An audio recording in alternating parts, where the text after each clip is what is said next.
Asmuth here. This week, our scintillating Minnesota Vikings remain at home, U.S. Bank Stadium, to welcome Raheem Morris, Kirk Cousins, and the dastardly Atlanta Falcons. Will the Vikings roll through Atlanta like General Sherman, or will Kirk Cousins revive his Kirko change from last year?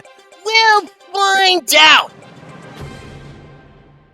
I knew the General Sherman reference was coming, but that shit's still funny. I'd like to put together a tape of just all of the Farnsworths every week for the last 3 years and play one after another. That would be classic. As Robert said, the Minnesota Vikings welcome the Atlanta Falcons to U.S. Bank Stadium on Sunday. It's kind of a tale of two teams right now. The Falcons are pretty much reeling. They have lost, 3 in a row? Yep. At 6-6. They were 6-3 at one point. They had won, 5 of 6, and we're looking like the absolute class of the NFC South. Kirk Cousins was darling of Atlanta. Dusty Gates would say he's fallen on hard times, brother. Hard times. They're not going to the pay window, Ted Glover. They haven't been to the pay window in a long time, baby. Like when I faced Ric Flair at the Omni.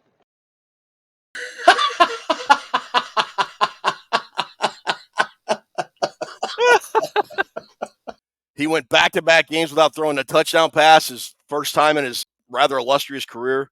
He threw 4 picks last week, and one of them was a pick 6. And Chris, you had I don't know if you still have it, but you had a very interesting touchdown to interception statistics about Kirk this year. I do.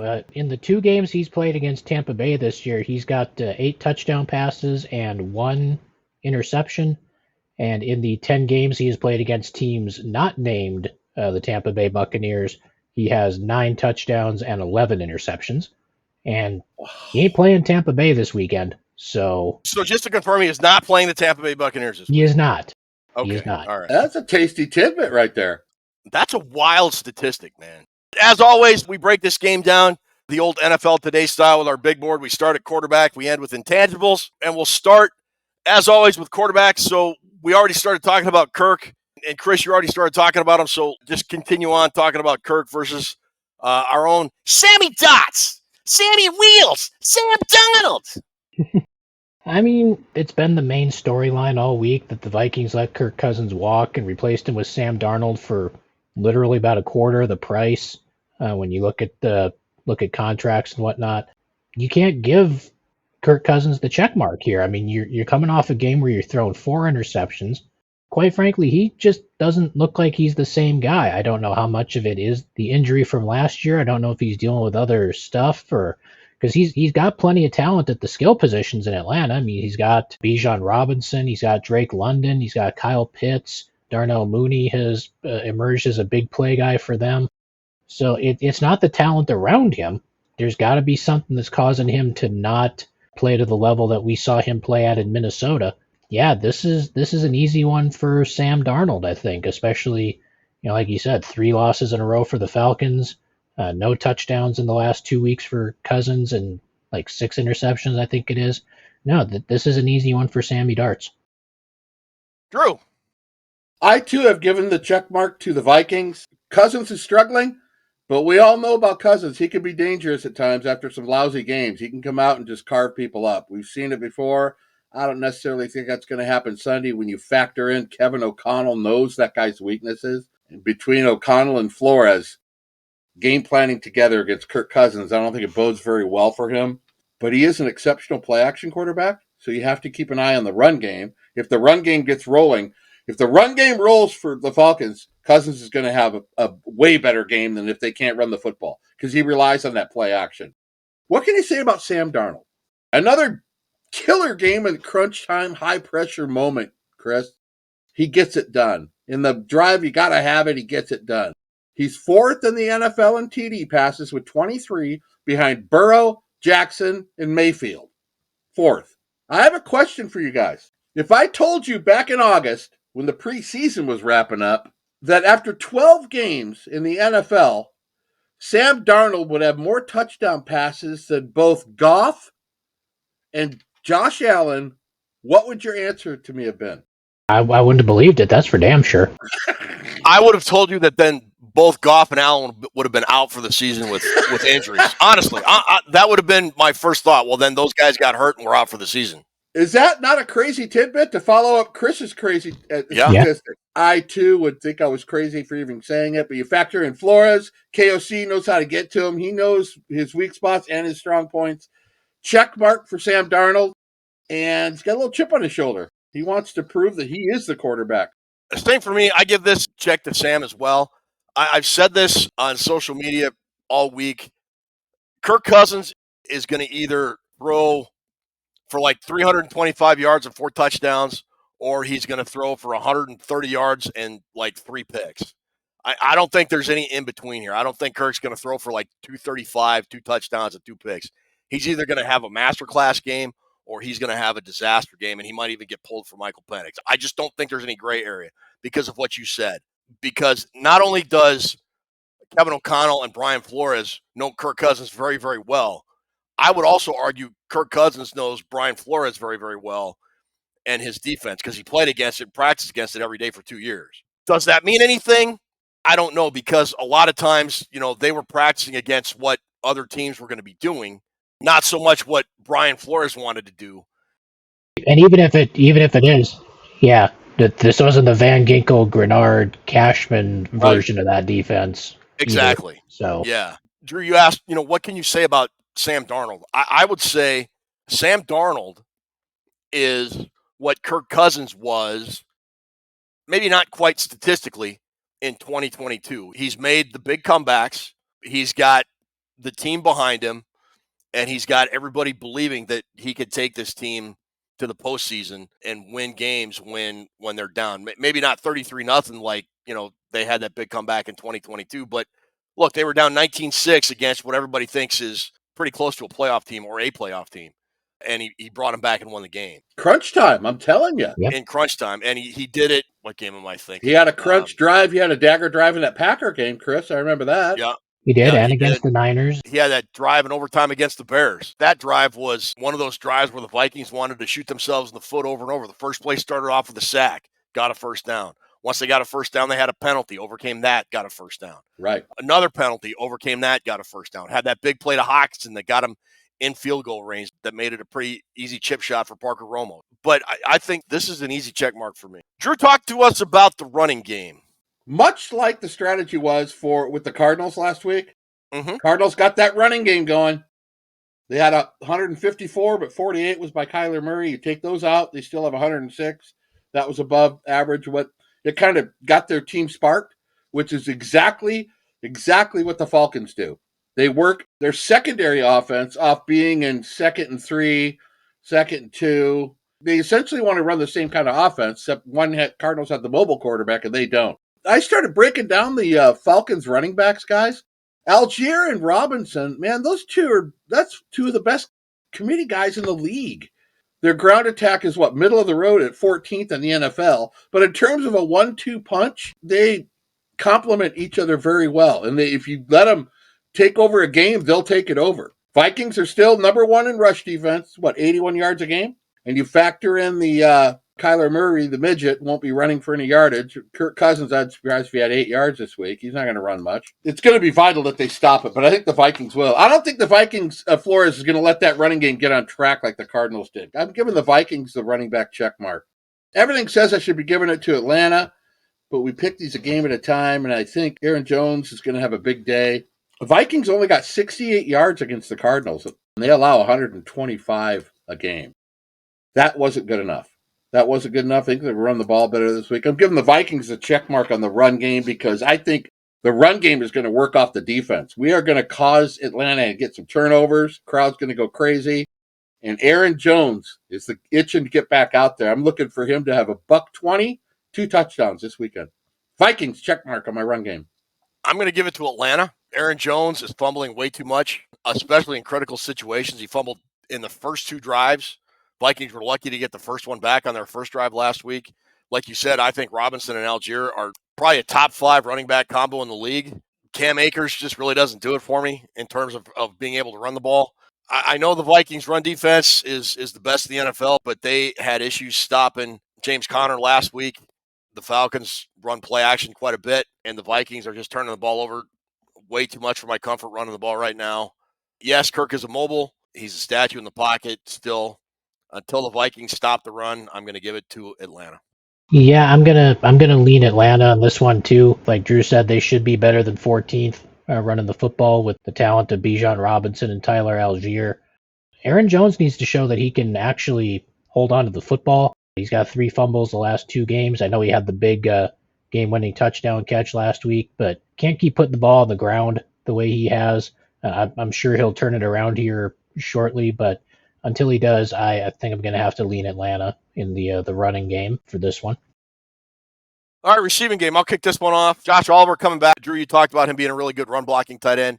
He really kind of stepped up early on in the season when Hawkinson was out. And the Vikings, even though TJ Hawkinson is back, have still incorporated Johnny Munt and Oliver when he was in as receivers.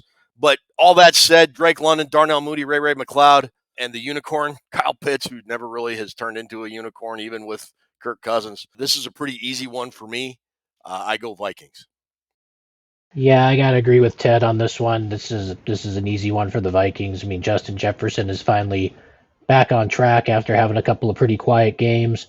Jordan Addison is really starting to get worked nicely into the offense. He had that big game in Chicago. Hawkinson's getting back in. Oliver gets back involved again.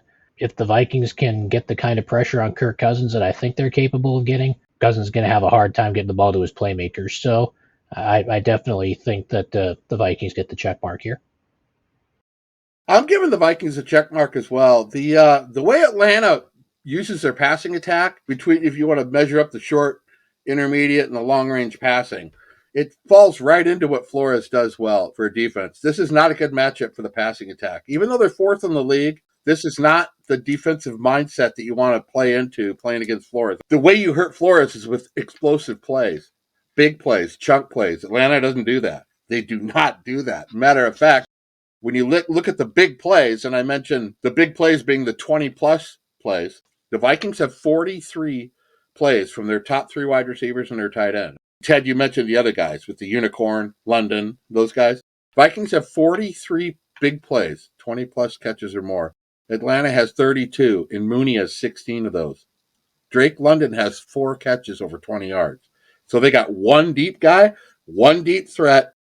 Flores is going to isolate Mooney and make sure he doesn't beat him deep. And the biggest reason I've given him the check, what do you need to throw long developing plays, deep passes? You need time. Atlanta is dead last to sacking the quarterback. Before last week, Atlanta had 10 sacks on the season. They got 5 last week in that game against the Chargers they lost. They actually outplayed the Chargers, but they got 15 sacks on the season. They are ranked dead last, number 32, at getting to the quarterback. That has to be factored into the receivers, guys. So when you factor in Darnold might actually have some time this week, they got problems. They're going to have some problems. It's not a good matchup for their passing game. It's not. Now, Vikings get the check mark for the receivers. All right, well, speaking of pass rush, that leads us right into the front 7. So, Drew, why don't you lead us off with that? What about O-line? Like I said, that leads us right into the O-line for pass protection. Drew, why don't you lead us off with the O-line? I had them pretty much evenly matched up. They got Dahlman back last week. Not Chris Dolman, Ted. Drew Dahlman. There would be a little bit of a difference there. After missing 8 games, they got their starting center back. I'm giving the slight edge without Darisaw on the Viking side to Atlanta. I think they got a really good right side of their running attack, which Bijan Robinson would agree. It all depends on how much they can generate the run yards. So I'm going to give them the check mark with an asterisk. This is a much better front 7 than they've faced in a while either, Atlanta's offensive line. So they're kind of walking into a buzzsaw with that. Atlanta, the slight edge.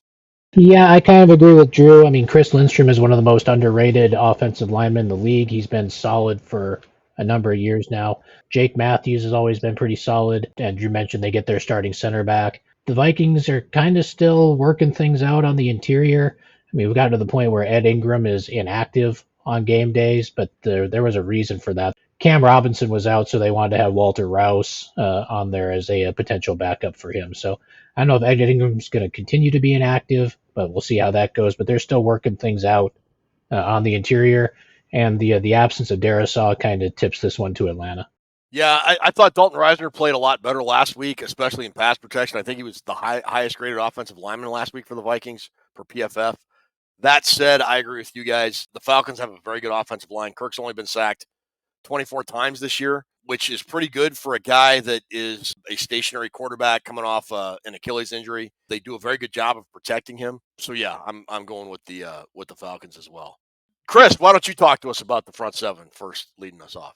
Yeah, front seven. I think we saw what the front seven for Minnesota did last week when they were needed. Harrison Phillips continues to be outstanding on the interior, and we've already touched on Cashman, Van Ginkel, Grenard. Grenard came up big when he needed to last week. The Falcons play a different front than what we're used to seeing. Obviously, Grady Jarrett is one of the best in the league at his position. They brought in Matthew Judon, who's been pretty good for them.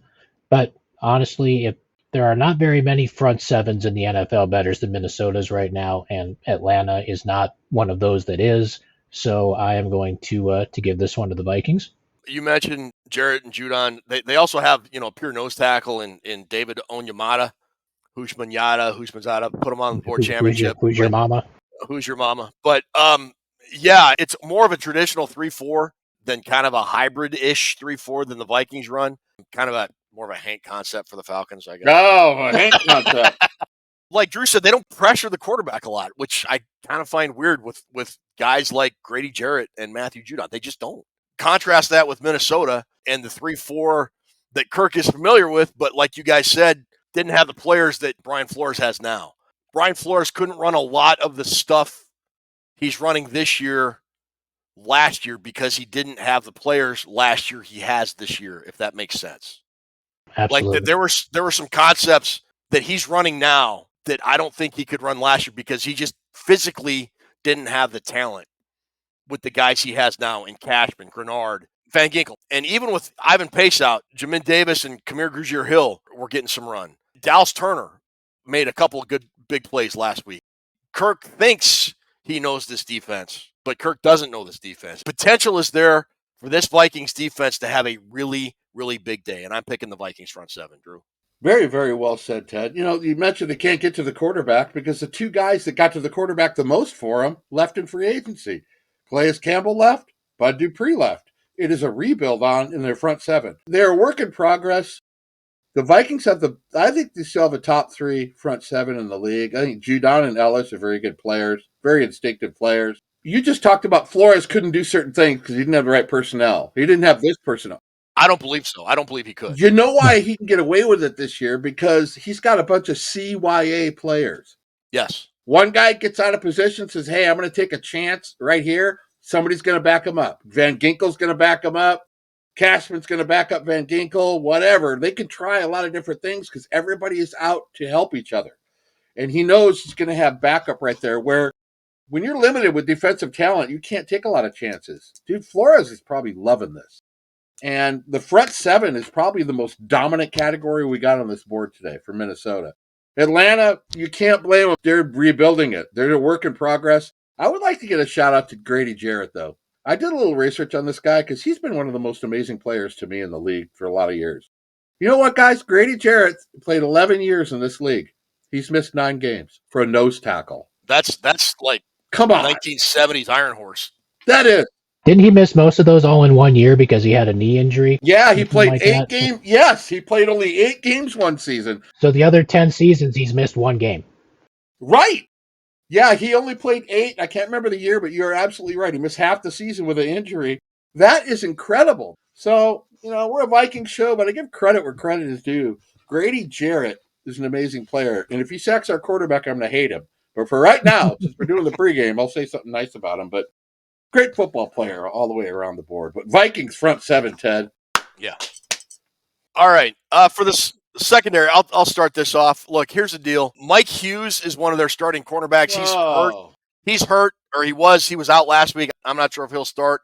But if Mike Hughes is your starter and he can't play, and he'll probably be replaced according to their depth chart by a guy by the name of Clark Phillips. Look, Jesse Bates is a fairly decent player, not to bag on the entire Falcons secondary, but they are 22nd in the NFL in pass yards given up. Stephon Gilmore being out and either Moreau or Dwight McLaughlin kind of subbing in for him will hurt the Vikings a little bit. Come on, man.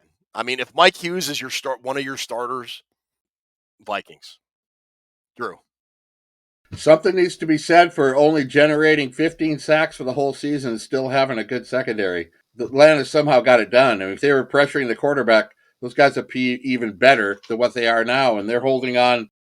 I think they're doing a great job back there, considering Okay. they can't get any pressure on the quarterback. I was going to give them the slight edge today because of that, and Okay. because Gilly's out. They got two great safeties, Simmons and Bates, and Terrell, solid cornerback. They have their hands full with the Vikings receivers. I really want to give a draw on this because I think it's about even across the board. And I'm going to do that because I'm going to give it a draw. I can't pick a Okay. winner here. All right. I know that whether it's Mike Hughes or Clark Griswold or whoever they're replacing with on whoever their other corner is, I know AJ Terrell is one of the best corners in the NFL, and Yeah. both the Falcons safeties are Pro Bowl or All Pro caliber. And Stephon Gilmore being out, I don't think it's something they're going to have to worry about this week. But if hopefully it doesn't become a long term thing, I have to give the slight edge to Atlanta, just largely because I don't think Gilmore is going to be out there, and that weakens the Vikings a little bit. Obviously, the Vikings secondary is going to get more help from their front seven than the Falcons secondary is going to get from their front seven. But if we're just comparing secondary to secondary, Atlanta gets the slightest of edges in this one. Okay. Chris, talk to us about the red zone. The Falcons' offense in the red zone is relatively terrible. They don't convert touchdowns at a very high rate. I think they're like 28th or 29th in the league as far as turning red zone opportunities into touchdowns. The Vikings 25th. haven't been 25th. Okay. 25th. The Vikings haven't been great this year either, but they're growing more into things with Hawkinson coming back and just having that wealth of targets to kind of distribute to. So once teams get into the red zone, we saw with Arizona last week, they got into the red zone a bunch of times, and a bunch of times they had to settle for kicking field goals. And Arizona's offense is better than Atlanta's offense is, so I will give the Vikings the red zone edge for this week. Drew. What? What about you? Red zone. Vikings checkmark on everything Chris just said. Very, very Chris Gatesy astute saying. I'll give one more thing that Chris said when he first did his first board this year. Vikings got Justin Jefferson and the other team doesn't. But that red zone defense, as Chris just mentioned, that they won that game last week. Mm-hmm. Cardinals were in there 6 times and got 1 touchdown. The Vikings red zone defense pulled them out of that game. The Vikings 52% scoring TDs in the red zone, 23 touchdowns on 43 trips. They have JJ. They got the point down, baby. Vikings get my check mark, baby. Yeah, Vikings. Find it hard to believe that if you have a unicorn as a tight end, you're not higher than 25th on offense in the red zone, but here we are. Wasn't he supposed to be better than John Mackey and Ozzie Newsome? And Yeah. Yeah, he's like best tight end in NFL history coming out. Yeah. Whatever. Anyways, yeah, the Falcons are 25th on offense, 19th on defense. The Vikings have gotten better, both in offense and defense over the last 2 or 3 weeks. And Drew, you mentioned last week the Vikings' defensive performance in the red zone. So based on momentum and statistics and the fact that they're at home, and I think the crowd's going to be, they were kind of moribund last week and just very quiet. Yeah. I think they're going to be amped up with Kirk's return. I'm going to give it to the Vikings. Special teams, Drew, talk to us about special teams. I don't think Young Hoku is having a good year. He hurts their kicking game. I think the Vikings special team is going to get my check mark because I think Romo is really he's kind of hyped up the whole team. Romo missed a couple kicks, but overall he's been right in the middle of why we're winning some of these games. I like the Vikings special teams. I'm giving them the check mark. Chris? Yeah, I agree. I think the Vikings get the check mark here. I mean, John Parker Romo has been about as solid as you could hope for a replacement kicker at this point in the year. He's missed 1 extra point. He's missed 1 field goal.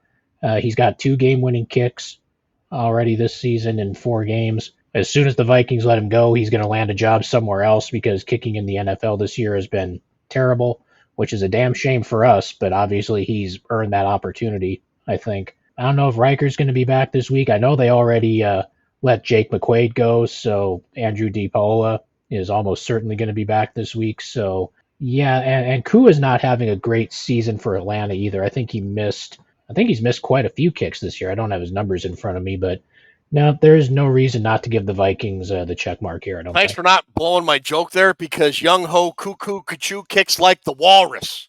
He is 21 for Whoa! he is 21 for 29 on field goals this year. What?